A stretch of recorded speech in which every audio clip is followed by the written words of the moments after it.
नमस्कार, प्रणाम। आप सभी का बहुत बहुत हार्दिक अभिनंदन है आयाम साहित्य का स्त्री स्वर में। एक कथा सप्ताह जैसा कि आयोजित किया गया था आयाम में, और जिस में आप कथा पाठ के साथ समीक्षा भी सुन रहे थे, आज उसकी आखिरी कड़ी है। आज हमारे साथ हैं इस कथा सप्ताह के समापन के लिए आयाम की वरिष्ठ सदस्य और साहित्यकार श्रीमती भावना शेखर जी, जिनका हम अभिनंदन करते हैं। इसके साथ हमारे साथ कथा पाठ कहानी पाठ के लिए जुड़ी हैं रीता सिंह जी। समीक्षा के लिए हमारे साथ है उषा सिन्हा। और आज के कहानी का शीर्षक है आम्रपाली। तो आम्रपाली हम कहानी सुनेंगे। एक बेहतरीन कहानी, उसके बाद कहानी पाठ के बाद हम ये देखेंगे कि समीक्षा में कितने उतार चढ़ाव आते हैं और कहानीकार के चेहरे पे कितनी मुस्कुराहट और कितनी हल्की सी कहते हैं कि तकलीफ होती है। तो समीक्षा का हमें बहुत बहुत इंतजार रहेगा। तो शुरुआत करते हैं कहानी पाठ के साथ, समीक्षा, और उसके बाद एक समापन वक्तव्य श्रीमती भावना शेखर जी के द्वारा। तो सीधे सीधे कहानी पाठ के लिए हम जुड़ते हैं रीता सिंह जी से। बहुत धन्यवाद ज्योति और उषा दी का स्वागत, भावना जी का स्वागत। आयाम से हम लोग जब से आयाम से हम लोग जुड़े हैं, बस स्त्री स्वर हम लोगों का निखरता जा रहा है। आयाम को भी बहुत बहुत धन्यवाद कि इस तरह से हमारे स्वर को उन्होंने आवाज दी। उषा किरण खान दी को बहुत बहुत धन्यवाद। और अब मैं सीधे कहानी पाठ पर आती हूँ। छोटी सी कहानी है।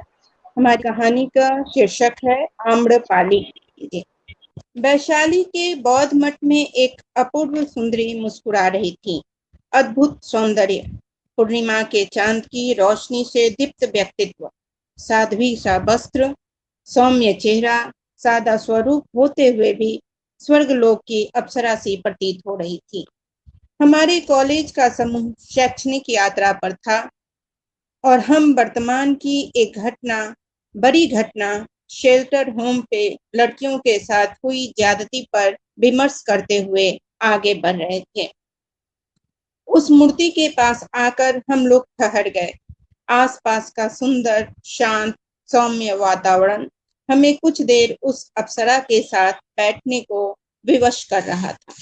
हम लोग हरी घास के मखमली बिस्तर पर पसर गए। मेरी दृष्टि उस अप्सरा सी साध्वी पर टिक गई। मेरे मन ने पूछा, वह अपनी साधना से अप्सरा सी सौंदर्य पाई थी या अप्सरा सा सौंदर्य ने उसे साध्वी बना दिया था? तभी मित्रों ने मेरा ध्यान अपनी ओर खींचा और हम फिर से शेल्टर होम की उस अनाथ बच्चियों पर विमर्श करने लगे। कैसे उस हैवानों ने अपनी हवस मिटाने के लिए इन अनाथ बच्चियों का इस्तेमाल किया। उसमें जरा सी भी नैतिकता नहीं थी। एक बेटी का बाप था, वह फिर भी बेटियों का दर्द समझ नहीं पाया। उसे और उस स्त्री का क्या, जिसने उन बच्चियों को तैयार किया ऐसे कार्यों के लिए, मारा पीटा मजबूर किया? क्या नौकरी और पैसा के आगे सारी नैतिकता नगण्य है? हम क्रोध, दुख, असहाय की स्थिति सबसे गुजर रहे थे। नारी होने का दंश हमें साड़ रहा था। तभी अचानक वह मूर्ति बोल उठी। ओह, कितनी सधी हुई आवाज, अतल गहराई से आती हुई। वह जीवंत मूर्ति मठ के हरे भरे मुलायम मखमली घास पर हमारे साथ बैठ गई। हम सभी अचंभित थे। अनाथ बच्चियों के साथ हमेशा से यही होता आया है। उसने हमारे बीच के मौन को भंग किया। यह आप कैसे कह सकती हैं? मैं कह सकती हूँ क्योंकि मैं भुक्तभोगी हूँ। हमेशा से यही होता आया है। राजा महाराजा के काल में मेरे साथ भी वही हुआ था। आज के प्रजातंत्र में इन अनाथ बच्चियों के संग भी वही हो रहा है। आप तो साध्वी के पोशाक में हैं। क्या एक साध्वी भी प्रताड़ित हुआ करती थी? हम लोग उस पाषाण प्रतिमा से जीवंत हो आए स्त्री को समझना चाह रहे थे। उसने कहना प्रारंभ किया, मेरी भी कोई जन्मगत पहचान नहीं थी। लोगों ने कहा, मैं आम के बाग में अपने माता पिता को मिली थी, इसीलिए मेरा नाम आम्रपाली रख दिया गया। मैं भी इस शेल्टर होम की बच्चियों की तरह अनाथ थी, असहाय थी, मुझे नगर वधु बना दिया गया। अरे, आप वैशाली की नगर वधु आम्रपाली हैं? हम चकित हुए। हम वैशाली के सबसे खूबसूरत स्त्री के साथ बैठे थे। क्या राजा और क्या प्रजा, सभी उसके साथ को लालायित रहते थे।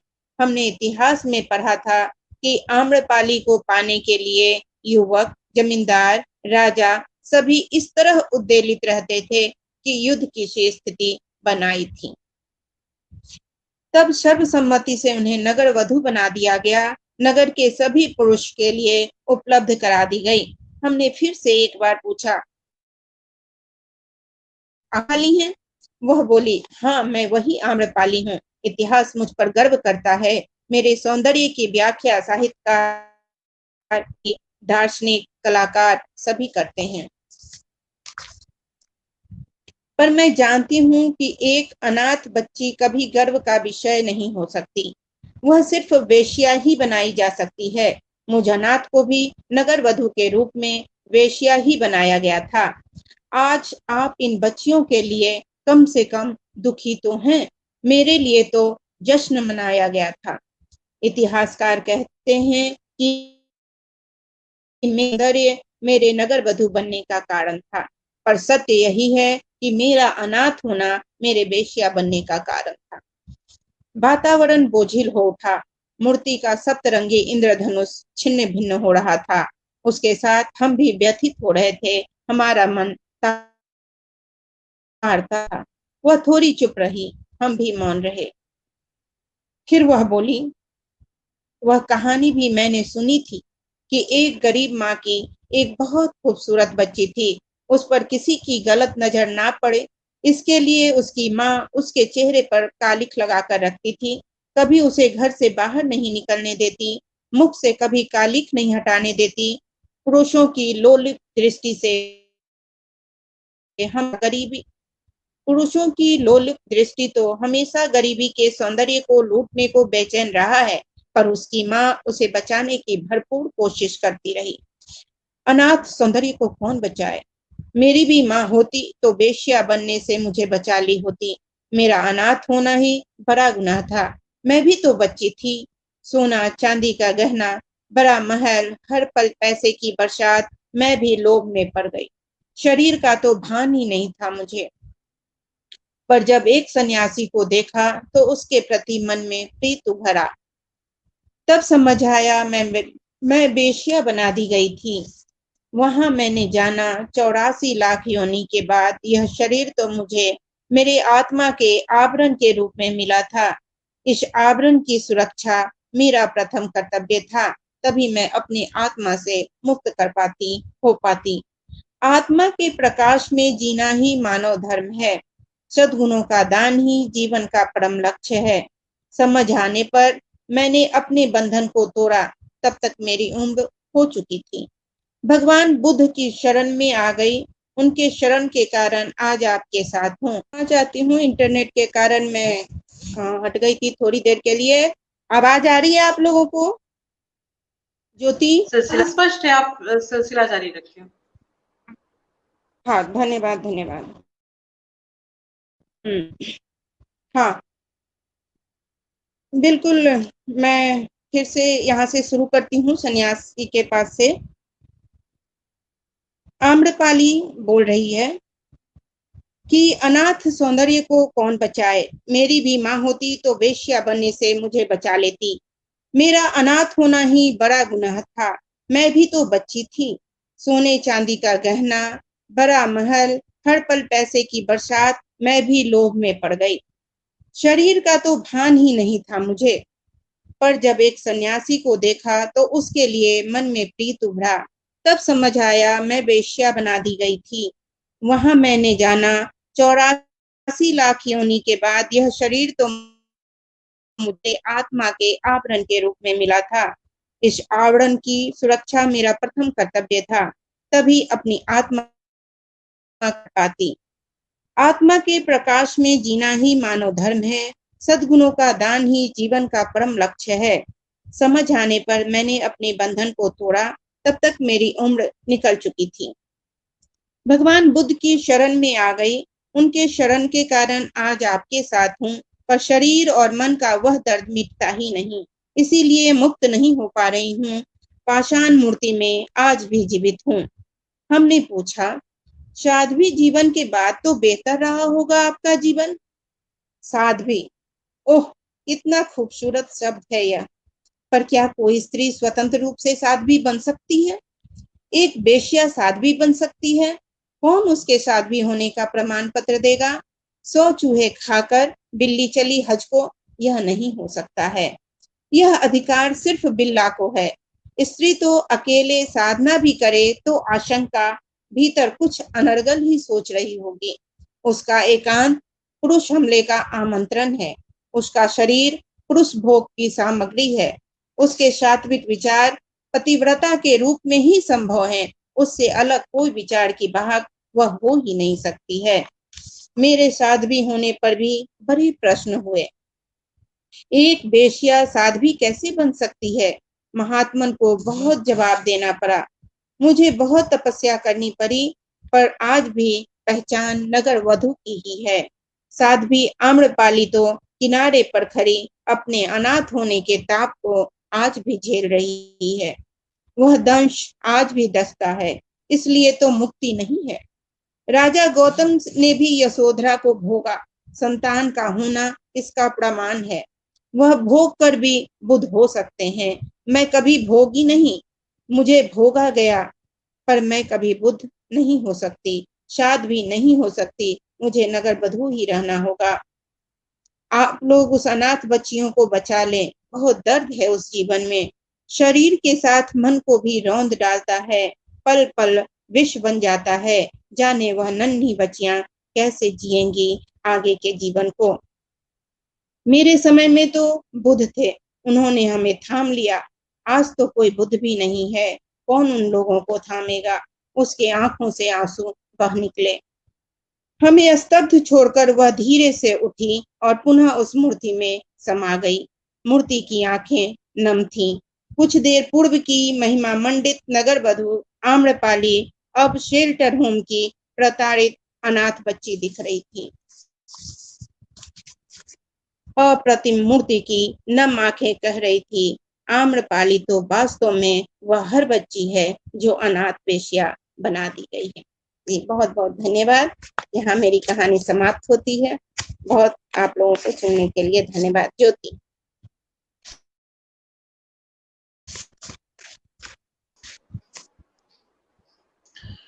जी, अब कहानी पाठ समाप्त हो चुका है और अब इसकी समीक्षा के लिए हम जुड़ेंगे उषा जी से। उषा जी, आप अपना माइक अनम्यूट करिए। शुरू करूं मैं? जी जी बिल्कुल। हाँ जी, शुरू करें, प्रारंभ आयाम करें। के मंच पर आप सभी का स्वागत है। अभी हम लोग बड़े मनोयोग से रीता जी की कहानी सुन रहे थे। रीता जी की कहानी ने जितना प्रभावित किया, मुझे उनके व्यक्तित्व ने कुछ ज्यादा ही प्रभावित किया। अब बताइए, 6 विषयों में मास्टर डिग्री, 2 विषयों में पीएचडी, न्यास, योग, एनर्जी, क्या ग्रैंड मास्टर, जाने क्या क्या, इतना विस्तृत शैक्षणिक फलक। निश्चित रूप से इनके सामाजिक अनुभवों का फलक भी विस्तृत ही होगा। मैं समझती हूँ उनकी वर्तमान कहानी जो उन्होंने आज पढ़ी, वह उनके अनुभवों का निचोड़ ही है। मैं यह दावा करने का साहस तो नहीं कर सकती कि मुझमें साहित्यिक कृतियों की समीक्षा करने की सामर्थ्य भी है, लेकिन एक सजग पाठक या सजग श्रोता होने की हैसियत से, दृष्टि से, मैंने जितना इस कहानी को समझा है या समझने से जो दिशा दृष्टि मैंने जो पाई है, उस आधार पर मैं कुछ बातें आपके सामने रखना चाहूंगी। कहानी 2 कथा प्रसंगों को आपस में जोड़ती है। दोनों का कालखंड भिन्न है। एक है प्राचीन भारत की कथा, बौद्ध काल की कथा, और दूसरी है आधुनिक भारत या इसको कहिए वर्तमान काल की कथा। कथा के इस कहानी के मर्म को समझने के लिए हमें यथार्थ के धरातल पर टिकी इन दोनों कथा प्रसंगों की पृष्ठभूमि को समझना होगा। वैशाली के बौद्ध मठ से शुरू होती है यह कहानी और मुजफ्फरपुर के शेल्टर होम तक आकर खत्म हो जाती है। विश्व के प्रथम गणतंत्र वैशाली की नगर बधू आम्रपाली इतिहास की सबसे खूबसूरत महिला। कहानी की ये पहला कथा प्रसंग है जिसे लेखिका बड़ी ही कुशलता के साथ अपनी भाषा में रूपायित करती है। प्राचीन भारत में लगभग 500 ईसा पूर्व लिच्छवी गणराज्य की राजधानी वैशाली में एक गरीब दंपति को आम्र कुंज के नीचे, आम के वृक्ष के नीचे एक बालिका मिलती है जिसके माता पिता ज्ञात नहीं है। चूंकि आम्र वृक्ष के नीचे वो मिली थी, इसलिए उसका नाम आम्रपाली रखा गया। कहते हैं कि नगर के सारे पुरुष इतनी अतीव सुंदरी थी, इतनी अपूर्व सुंदरी थी कि नगर के सारे पुरुष उससे विवाह करना चाहते थे। पाली ग्रंथों के अनुसार राजा हो या व्यापारी, सभी चाहते थे आम्रपाली को पाना। वैशाली एक जनतांत्रिक राज्य था, उसकी एक अपनी संसद होती थी। तो जब यह खबर संसद सदस्यों तक पहुंची तो उन लोगों ने आपस में विचार विमर्श किया और विमर्श करके यह तय किया कि राज्य की एकता के लिए, राज्य की शांति के लिए यह आवश्यक है कि राज्य के सब लोग सुखी रहें, खुश रहें। और अगर किसी एक के साथ आम्रपाली का विवाह होता है तो बाकी लोग नाराज हो जाएंगे और राज्य में उथल पुथल मच जाएगा। तो उन लोगों ने तय किया और इस प्रकार आम्रपाली को वैशाली की नगर बधू बना दिया। नगर बधू कौन होती है? मतलब सारे नगर की दुल्हन। इस प्रकार वैशाली की सबसे खूबसूरत स्त्री रत्न गणिका बन गई और समग्र गण का उसके द्वारा मनोरंजन होने लगा।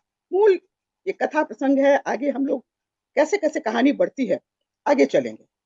दूसरी कथा वर्तमान काल की कथा है, आधुनिक काल की कथा है।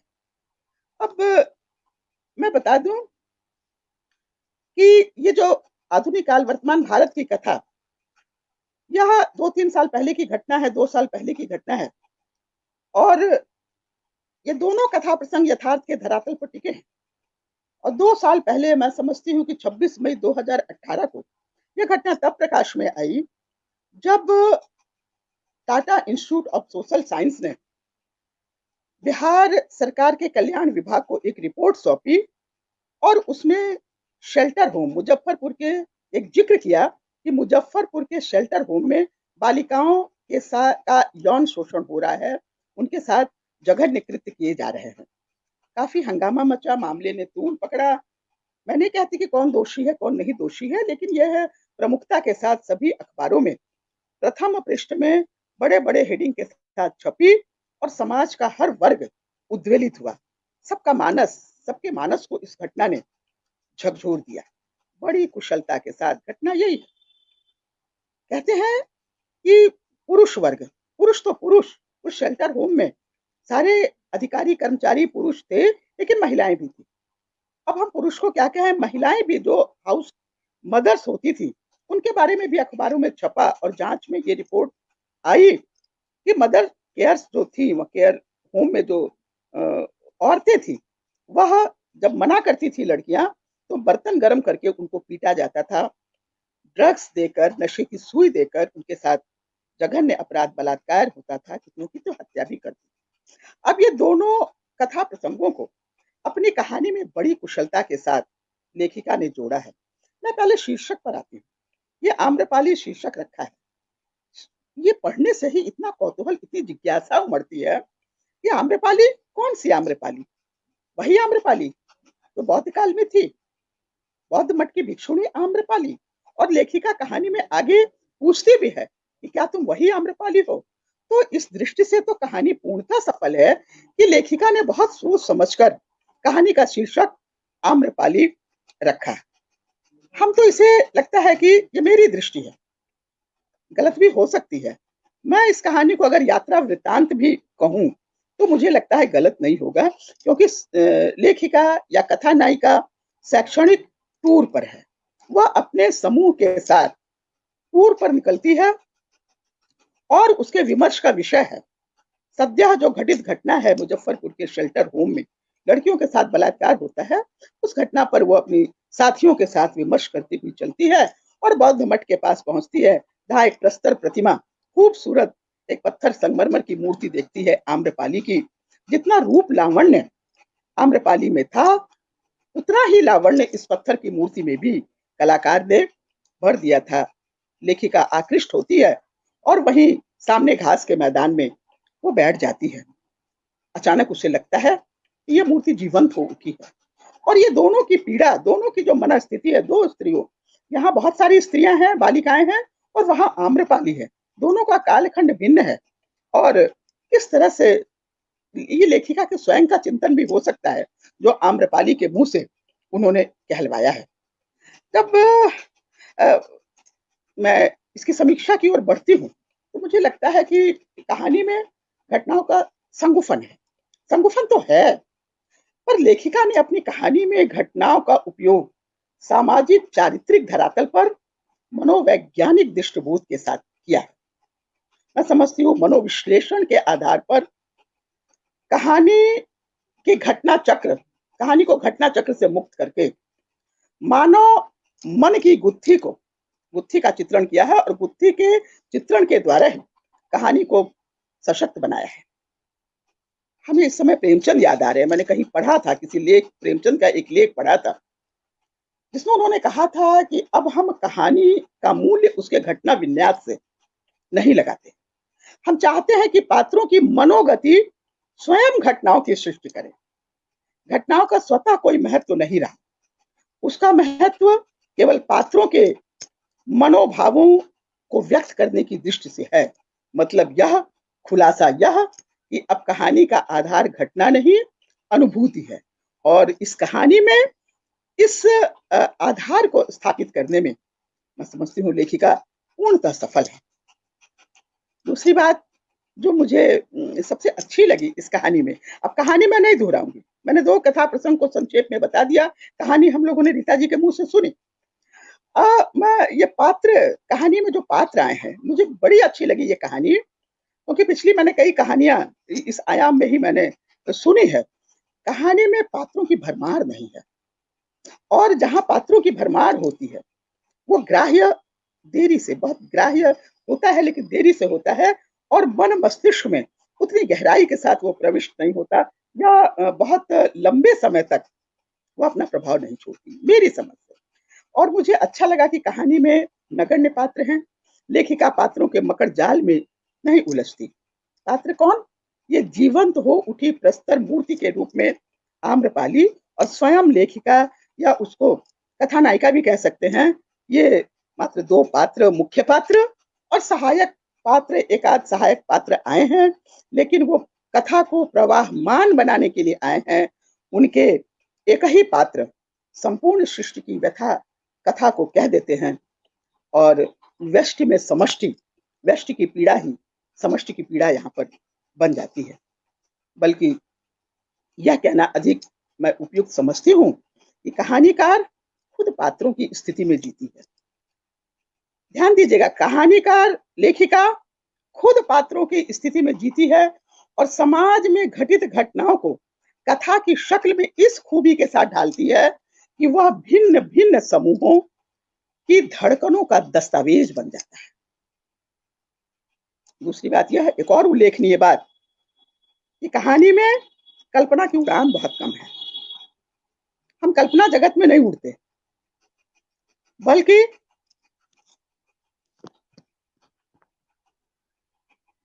यथार्थ की प्रभावान्विति और स्त्रियों की सामाजिक स्थिति, उनके मनोवैज्ञानिक संघर्ष और विभिन्न परिस्थितियों में पड़े मनुष्यों के मनोभावों का आकलन कितनी व्यापकता के साथ किया है, जिसमें जीवनानुभव की विशिष्टता और सूक्ष्मदर्शिता भी समाहित है।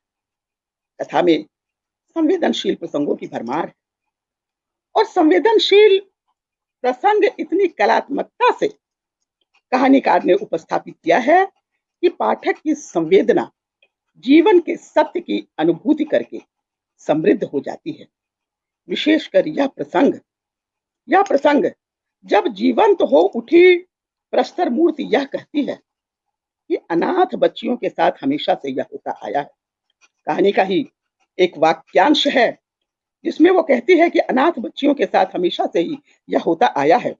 राजा महाराजा के काल में मेरे साथ भी यही हुआ जो आज के प्रजातंत्र में इन अनाथ बच्चियों के साथ हुआ। अनाथ थी, मुझे नगर बधू बना दिया गया। और जब लेखिका पूछती है, नायिका पूछती है कि क्या आप वही आम्रपाली हैं, वह कहती हाँ मैं वही आम्रपाली हूँ। इतिहास मुझ पर गर्व करता है, पर मैं जानती हूँ कि एक अनाथ बच्ची कभी गर्व का विषय नहीं हो सकती। अभी नए कलेवर में लेखिका की सोच देखिए।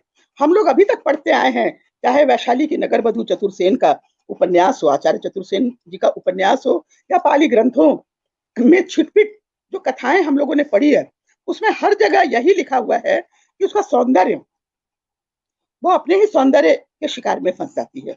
कितनी सुंदर रहती है, और इतनी सुंदर रहती है कि जब वो बुद्ध भिक्षुणी बनने के लिए बुद्ध के पास जाती है, तो ये प्रसंग मुझे याद आता है, कहीं पाली ग्रंथ में हमने पढ़ा था कि बुद्ध अपने शिष्यों को आंख बंद कर लेने के लिए कहते हैं, क्योंकि उन्हें लगता है कि अगर वो खुली आंखों से सौंदर्य को देख लेंगे तो उनका असंतुलन, वो संतुलन स्थापित नहीं कर पाएंगे, इतने सुंदर। लेकिन यहाँ पर लेखिका की नई दृष्टि है, मैं समझती हूँ, और अनाथ शब्द पर उन्होंने जोर दिया है। मतलब कि माँ बाप की परवरिश तब भी उस काल में भी महत्वपूर्ण थी और इस काल में भी आज भी महत्वपूर्ण है।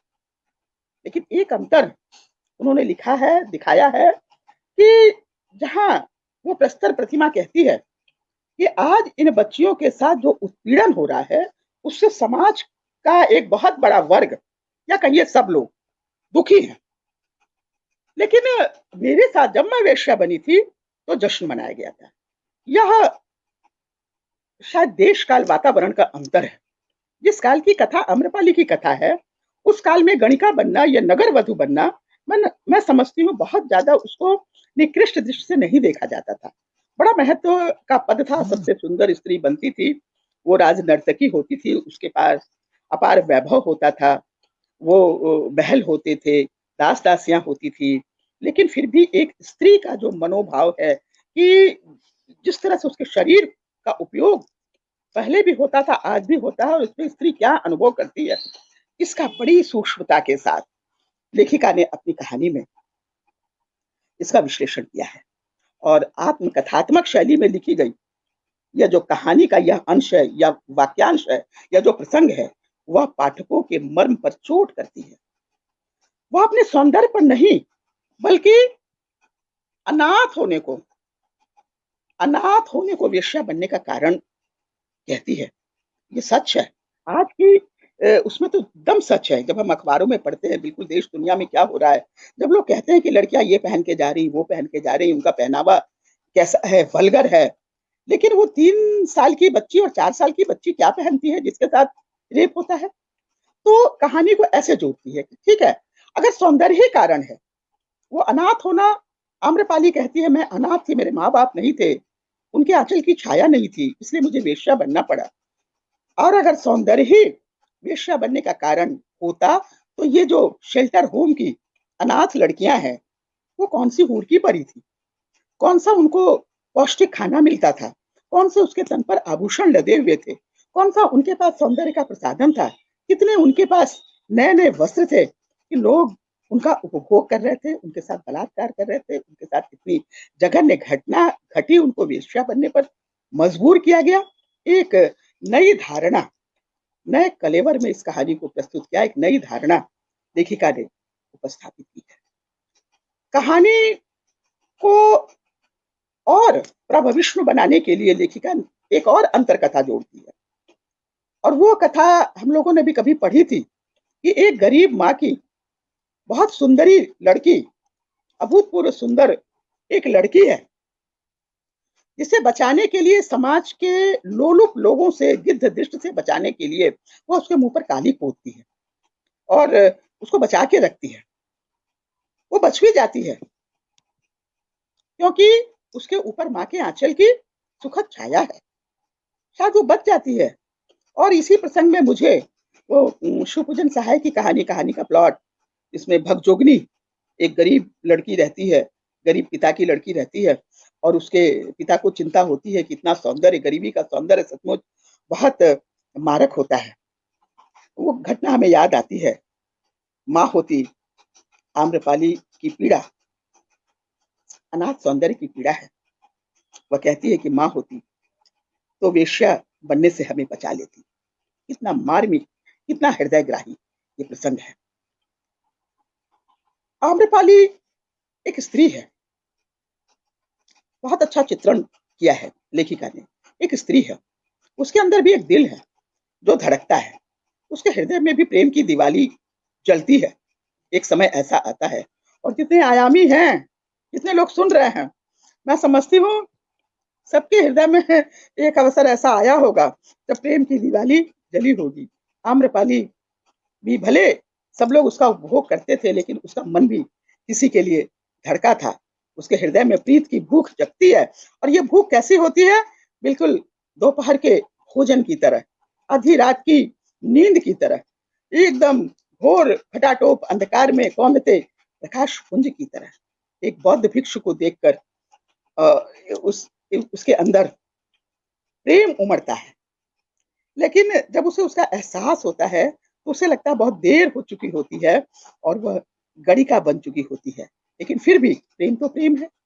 वह भिक्षु को खाने का आमंत्रण देती है। इस प्रसंग में नहीं है, लेकिन कहीं ये प्रसंग आया है। इस संदर्भ में मैं थोड़ा सा उल्लेख करती हूँ कि वह खाने का आमंत्रण देती है और 4 महीने का प्रवास के लिए भी कहती है। भिक्षु कहता है कि इसके लिए हमें अपने गुरु बुद्ध से आज्ञा लेनी पड़ेगी। आज्ञा वो लेते हैं, आज्ञा मिलती भी है। सारे शिष्य आश्चर्यचकित भी हो जाते हैं कि बुद्ध ने कैसे आज्ञा दे दी। लेकिन बुद्ध परिणाम जानते थे, बुद्ध परिणाम जानते थे, बुद्धत्व में कितनी शक्ति है वो जानते थे। और 4 महीने के प्रवास के बाद जब लौटती है आम्रपाली, तो बुद्ध के चरणों में गिर जाती है और कहती है कि मैं इस बौद्ध भिक्षु को तो मोहित नहीं कर पाई, अपितु उनकी आध्यात्मिकता ने मुझे उनकी राह पर चलने के लिए विवश कर दिया। वह बुद्ध की शरण में जाती है, अपने आत्मा के प्रकाश में जीना शुरू करती है। अनेक प्रकार के वो बौद्ध भिक्षुणी बनती है, अनेक प्रकार के दान से संघ का महत्व उपकार भी करती है। पर आज तक वो मन के उस कालुष्य को, तपस्वी हो जाने के बाद भी, साध्वी हो जाने के बाद भी उस कालुष्य को नहीं मिटा पाती जिसे अब तक भोगा है। अब देखिए, भाषा देखिए। लेखिका कहती है 100 चूहे खाकर बिल्ली हज नहीं कर सकती। ये मुहावरेदार भाषा का प्रयोग भाषा को चमत्कारिक बनाती है। यह वाक्य पाठकों के मन को सचमुच झकझोर देता है। पुरुषों के 100 दोष क्षमा है, पर नारी अगर, लेखिका लिखती है, नारी अगर साधना भी करे तो आशंका है, अविश्वास, हाँ अविश्वास ही नारी के प्रति नर के तो 100 दोष क्षमा है। स्वामी है वो घर का, उसकी पीड़ा है कि कठिन जीवन जीने और तपस्या में लीन रहने के बाद भी उसकी पहचान मात्र नगर बधू की ही रहती है। कहानी का यह वाक्य, इसे लेखिका कहती है, बड़ा मार्मिक बन पड़ा है कि साध्वी आम्रपाली तो किनारे पर खड़ी अपने अनाथ होने के ताप को आज भी झेल रही है।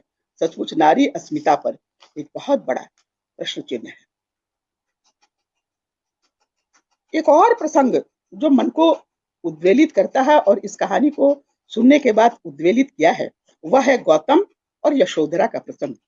बड़ी संजीदगी के साथ लेखिका ने उठाया है। बहुत बड़ी बात कह दी आम्रपाली ने कि गौतम ने यशोधरा को भोगा। संतान होना इस बात का प्रमाण है, लेकिन फिर भी वो बुद्ध हो सकते हैं। लेकिन मैंने कभी भोगा नहीं, भोगी गई, पर मैं बुद्ध नहीं हो सकती।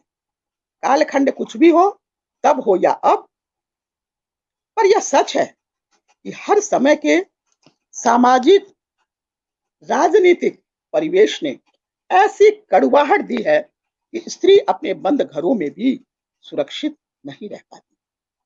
प्रस्तर प्रतिमा में जीवंत स्त्री शेल्टर होम की अनाथ बच्चियों को बचाने की अपील करती है।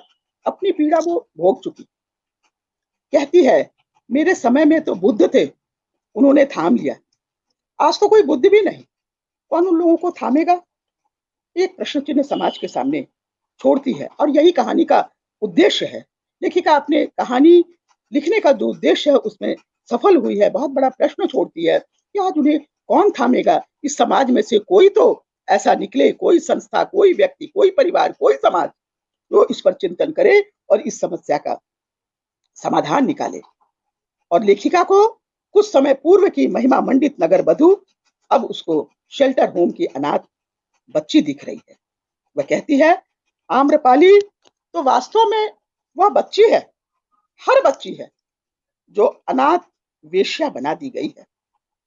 लीक से हटकर यह कहानी है। लीक से हटकर लिखी गई कहानी का जो कथानक है वह पाठकों को अपने साथ ले चलता है, एकदम अपने प्रवाह में बहा ले जाता है।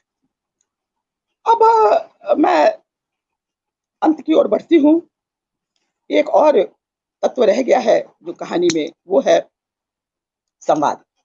संवाद कहानी में, हालांकि यह बहुत प्रमुख तत्व नहीं है कहानी का, ये नाटक का प्रमुख तत्व माना जाता है, लेकिन फिर भी लेखिका ने इसमें संवाद बहुत अधिकतर अपेक्षाकृत बड़े, लेकिन वो भी सारगर्भित है।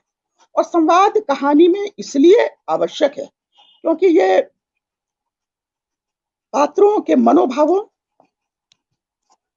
और उनके चारित्रिक विन्यास के लिए महत्वपूर्ण होते हैं। अपेक्षाकृत संवाद बड़े हैं लेकिन अर्थगर्भित है। मात्र दो पात्रों के कथोपकथन के द्वारा कार्य व्यापार का विकास और कथानक का उद्घाटन इस कहानी में हुआ है।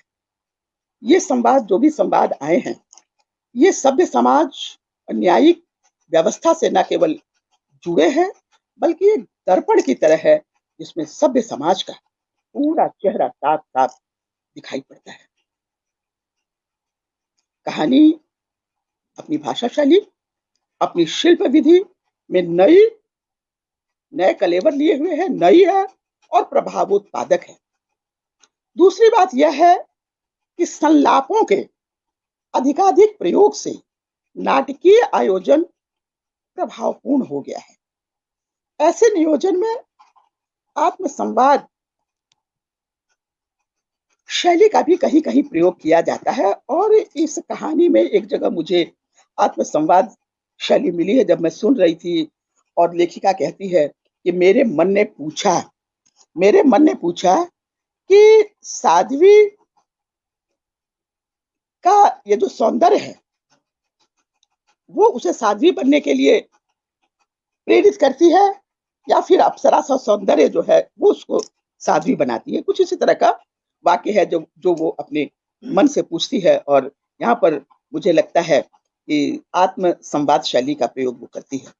इनके संवाद कहीं कहीं पर जहां पर वो अपनी बात रखती है या फिर आम्रपाली कहती है, वो कुछ बड़े हो गए हैं लेकिन वो संवाद ऊब पैदा नहीं करते। और पूरी कहानी आम्रपाली की मानसिकता में प्रवाहित होती है।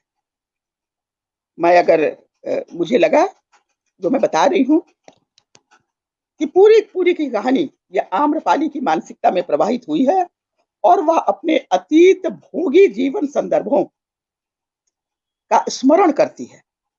यह स्मरण इस प्रकार किया जाता है कि अतीत का वर्तमान में पर्यवसान हो जाता है।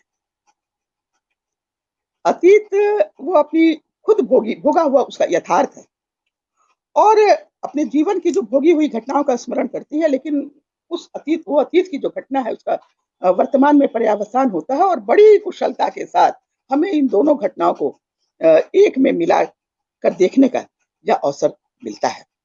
कहानी का उत्तरार्ध स्त्री अस्मिता को चुनौती देता है और यह प्रश्न छोड़ता है कि कौन है स्त्री की इस दशा का उत्तरदायी।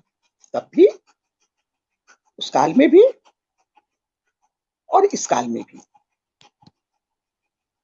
क्या स्वयं स्त्री या परिवार, समाज, सामाजिक राजनीतिक संस्थाएं या फिर स्वयं सरकार? यह एक बड़ा प्रश्न चिन्ह जो उत्तरार्ध में सोचने के लिए विवश करता है और मार्मिक अंत करती है लेखिका इस कहानी को, कि अभी भी लगता है कि रोया कांप रहा है, रोया कांप जाता है वो घटना का स्मरण करके। तो मैं समझती हूँ कि और कुछ कहने के लिए इस कहानी में बचा नहीं है। कुल मिलाकर संपूर्ण रूप से अगर कहा जाए तो रीता जी की आम्रपाली कहानी, जैसा कि नाम से स्पष्ट है, बड़ा मधुर है, कहानी बहुत अच्छी है, वाक्यांश बहुत अच्छे हैं, इतनी सरल भाषा, इतनी सीधी सादी भाषा कि सीधे सीधे पाठकों के मन और मस्तिष्क में घर कर जाती है। मैं यहां अंत करती हूं और सबको एक बार पुनः नमस्कार करती हूं। धन्यवाद।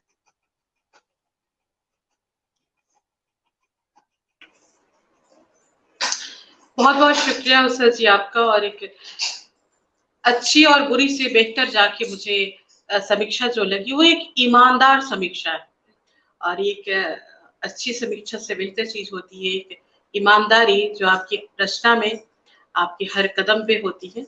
तो कहानी के साथ एक ईमानदार समीक्षा थी और मुझे लगता है कि एक बहुत अच्छी बात है, और कथाकार रीता सिंह जी इससे बेहद प्रसन्न होंगी कि उनकी रचना पे एक ईमानदार वक्तव्य, एक वाचन हुआ, एक समीक्षा हुई।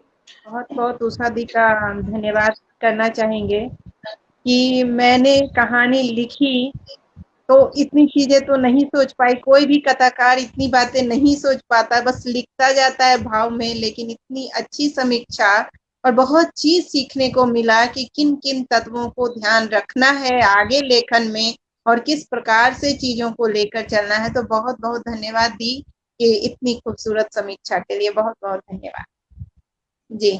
स्वागत, सबको धन्यवाद, सबको नमस्कार।